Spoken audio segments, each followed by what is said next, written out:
Lord. Thank you for gathering us today to celebrate my cousin's 17th birthday, Dea. Thank you for the gift of her life and for the joy she brings to our family. As she turns 17, we pray that you continue to guide her and protect her. Bless her with good health, wisdom, and strength as she grows. May she always feel your love in everything she does and be surrounded by people who care for her.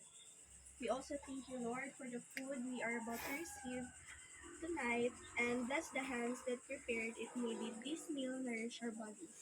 May this celebration be filled with happiness, love, and meaningful moments for our cousin. Thank you. Amen. Kanta.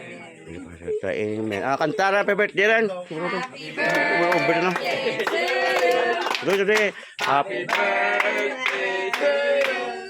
Kada. Happy birthday, happy birthday, happy birthday to you.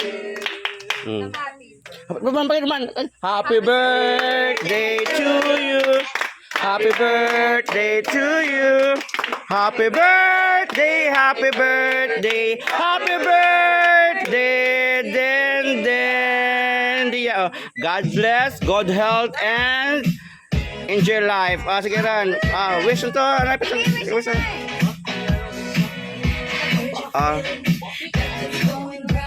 Okay. Let's eat na.